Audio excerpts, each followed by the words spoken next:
বহুদিন আগের কথা, কত বছর আমরা জানি না।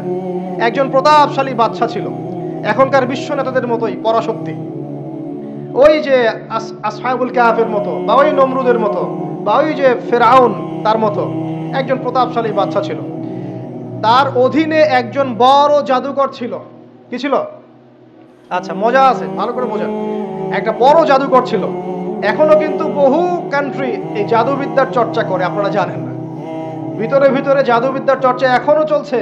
আরে জাদু সত্য, জাদু সত্য, চোখের বদনজরও সত্য। সায়েন্স বিশ্বাস করুক না করুক, এগুলো সত্য, কারণ কোরআন বলেছে সত্য, ব্যাস সত্য। এখানে যে বিষয়টা, যে বহুদিন আগে এরকম প্রতাপশালী বাদশার অধীনে একজন জাদুকর ছিল। এই জাদুকরের যখন বয়সটা বুড়ো হয়ে গেল, তখন সে তার ওই বাদশাকে বলছে যে আমার তো বয়স শেষ, আমার এই বিশাল জ্ঞানগুলো কি করব? আমাকে একজন বালক এনে দিন, যেই বালককে আমি এসব জাদুবিদ্যা শিখিয়ে দিব। যেরকম ছোট বাচ্চাদের মধ্যে একজন, এরকম একটা ফুটফুটে সুন্দর বাচ্চাকে খুঁজে বের করা হলো, যে বাচ্চাটা বিচক্ষণ। একে নিয়ে আসা হলো জাদুকরের কাছে। এবার জাদুকর তাকে জ্ঞান শিখায়, জাদু শিখায়। জাদু শিখাতে শিখাতে শিখাতে শিখাতে সে একটু পরিণত হচ্ছে, মানে কৈশোরে পদার্পণ করবে। এখন সে যখন জাদু শিখতে আসে, আসার পথে রাস্তায় দেখে একজন পাদ্রী আছে। পাদ্রী মানে কি? পাদ্রী মানে দরবেশ, মানে যে আল্লাহ বিশ্বাস করে, হয়তো আগেকার আসমানি কিতাবে সে বিশ্বাস করত।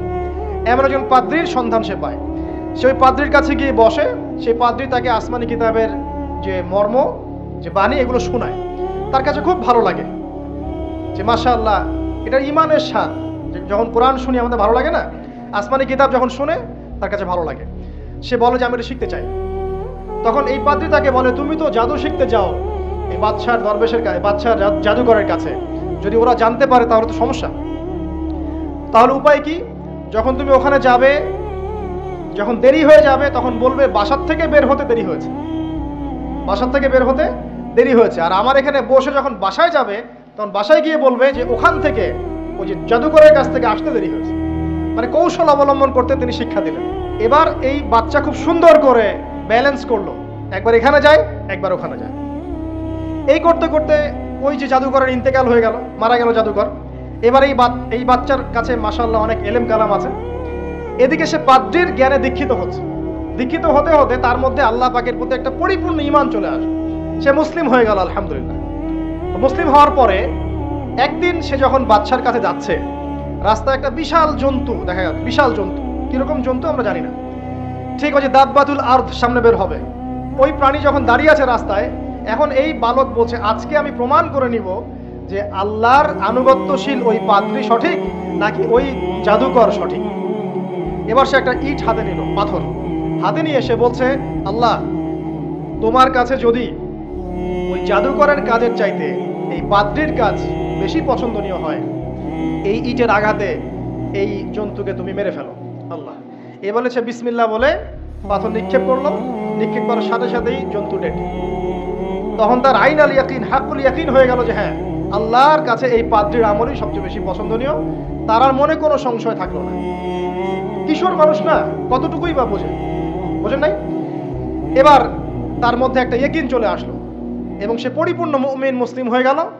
এবার যখন সে রাজ দরবারে যায়, তার কাছে পেশেন্ট আসে। মানে একজন মানুষ এসেছে, সে বলছে যে আমার চোখের সমস্যা। সে চোখে হাত দেয়, হাত দিয়ে বলে যে আপনি আল্লাহর প্রতি ঈমান নিয়ে আসেন, আমি আল্লাহর কাছে দোয়া করব, চোখ ভালো হয়ে যাবে। এভাবে পেশেন্ট আসে, সে বলে আল্লাহর প্রতি ঈমান নিয়ে আসেন, আমি দোয়া করব, ভালো হয়ে যাবে। এভাবে আস্তে আস্তে তার নাম এবং খ্যাতি ছড়িয়ে পড়তে লাগলো। যেই তার কাছে আসে, সে বলে আগে মুসলিম হন, ইমানদার হন, আল্লাহর প্রতি বিশ্বাস করেন, আমি দোয়া করব, ভালো হয়ে যাবে। চোখ অন্ধ ভালো হয়ে যাচ্ছে, কুষ্ঠ রোগী ভালো হয়ে যাচ্ছে, হ্যাঁ, প্যারালাইজড রোগী ভালো হয়ে যাচ্ছে, আলহামদুলিল্লাহ। নবী ঈসা আলাইহিস সালাম এমনটা করেছিলেন না? আল্লাহ পাক চাইলে করতে পারেন।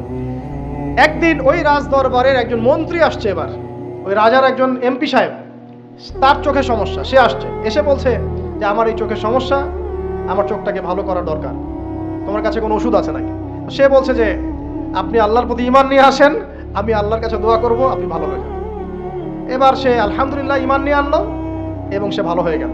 এই ভালো হয়ে যাওয়ার পরের দিন যখন সে আবার ওই পার্লামেন্টে গিয়েছে আর কি, ওদের তৎকালীন রাজদরবারে, এবার রাজা ওকে দেখে বলছে যে তোমার তো চোখ অন্ধ ছিল, কিভাবে সেবা লাভ করবে? সে বলে না কিভাবে সেবা লাভ করলো, সে বলতে চাচ্ছে না, কারণ সে আজ করছে যে বললে সমস্যা হবে। এক পর্যায়ে তাকে খুবই পিটুনি দেওয়া হচ্ছে, রিমান্ডে নিয়ে গিয়ে কঠিন মাইর দেওয়া হচ্ছে।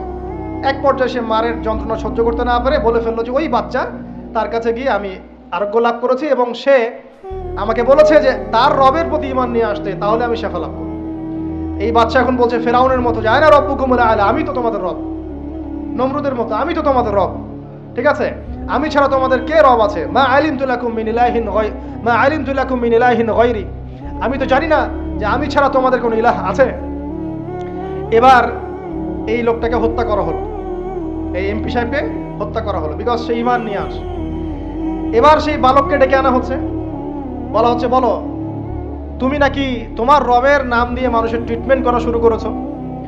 তখন সেই বালক বলছে হ্যাঁ, আমি এক আল্লাহর প্রতি বিশ্বাস করি এবং তার রাসূলের প্রতি বিশ্বাস করি, তার প্রেরিত আসমানি কিতাবে বিশ্বাস করি। এখন রাজা বলছে আমি ছাড়া তোমাদের কোন ইলাহ আছে আমি তো জানি না। এই সৈন্যবাহিনী শোনো, এই বালককে ধরো, ধরে নিয়ে গিয়ে উঁচু পাহাড়ে নিয়ে যাও, ওখান থেকে ফেলে দাও। কথা বুঝতে পারছেন? এবার তাকে নিয়ে যাওয়া হলো, ক্রস ফায়ার দেওয়া হবে, এবার উপরে নেওয়া হয়েছে একদম পাহাড়ের উপরে। এবার ওই বালক উপরে উঠে একটা দোয়া করছে, এই দোয়াটা সবাই শিখে নেন। ওই বালক উপরে উঠে দোয়া করছে আল্লাহুম্মা কফিনিহিম বিমা শি'তা, আল্লাহুম্মা কফিনিহিম বিমা শি'তা, আল্লাহুম্মা কফিনিহিম বিমা শি'তা। পাহাড় থরথর করে কাঁপা শুরু করলো এবং ওই সৈন্যবাহিনী পাহাড় থেকে পড়ে গেল, বালকের কিচ্ছু হলো না।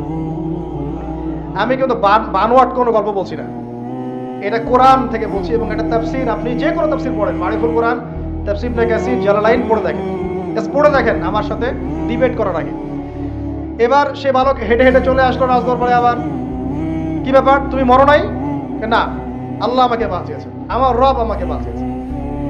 আবার পাঠানো হচ্ছে আরেক দল সেনাবাহিনীকে নিয়ে, যাও এবার ওকে সমুদ্রে নিয়ে যাও, সমুদ্রের মাছ সমুদ্রে ডুবিয়ে দিবে। আবার সে ওখানে গিয়ে বলল আল্লাহুম্মা কফিনিহিম বিমা শি'তা, হে আল্লাহ, অর্থ হচ্ছে হে আল্লাহ আমার বিপক্ষে যারা আছে আপনি যা দিয়ে ইচ্ছা ওদের বিরুদ্ধে আমাকে সাহায্য করেন। অর্থটা হচ্ছে এবার ওই সমুদ্র উত্তাল হওয়া শুরু করলো এবং ওরা জাহাজ থেকে পড়ে গেল। এই বাচ্চা সেফলি আবার চলে আসলো রাজদরবারে। বিশ্বাস করছেন না? চলে আসলো। এবার আসার পরে বলছে শোনেন, আমাকে এভাবে মারতে পারবেন না, আমাকে এইভাবে মারা যাবে না, আমি আপনাদেরকে বলে দিচ্ছি কিভাবে আপনি আমাকে মারতে পারবেন। তো বাচ্চা বলছে কিভাবে মারতে পারবো বলো। তখন সেই বাচ্চাটা বলছে যে আপনি সমস্ত এলাকার মানুষকে এক জায়গায় জড়ো করবেন, মানে পুরো নেশনের যত মানুষ সবাইকে একটা মাঠে নিয়ে আসবেন, মাঠের মাঝখানে একটা গাছ রোপণ করবেন বা একটা কিছু স্তম্ভ নির্মাণ করবেন, সেখানে আমাকে বেঁধে ফেলবেন। বেঁধে ফেলার পরে আমার এই ধনুক থেকে একটা তীর বের করবেন, তীর বের করে আপনি নিজ হাতে এই তীরটাকে নিশানা দিবেন, দিয়ে বলবেন বিসমিল্লাহ আল্লাহর নামে, বিসমিল্লাহ আল্লাহর নামে, বিসমিল্লাহি রব্বি হাযাল গোলাম বলে ছুড়বেন। অর্থ হচ্ছে আমি এই বাচ্চার রব, আমি এই বাচ্চার রব আল্লাহর নামে তীর ছুড়লাম, এটা বলে তীরটা নিক্ষেপ করবেন, তাহলে আমি মরবো, তার আগে মরবো। কথা কি বুঝতে পারছি? এবার সে এখান থেকে তীর বের করে বাচ্চা বলছে বিসমিল্লাহি রব্বি হাযাল গোলাম, নিক্ষেপ করলো। তীরটা ঠিক, আল্লাহ পাকের দৃষ্টি দেখেন এত সূক্ষ্ম, ওইটাই বর্ণনা করেছেন। তীরটা ঠিক বাচ্চার এই জায়গায় লেগেছে, এই যে মাথার এখান থেকে লেগে এদিকে বের হয়ে গেছে এবং বাচ্চাটা শহীদ হয়ে গেল আলহামদুলিল্লাহ।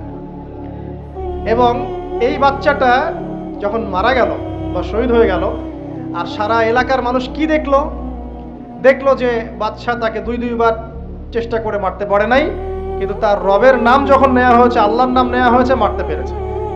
দেন পুরো এলাকার সমস্ত মানুষ মুসলিম হয়ে গেল।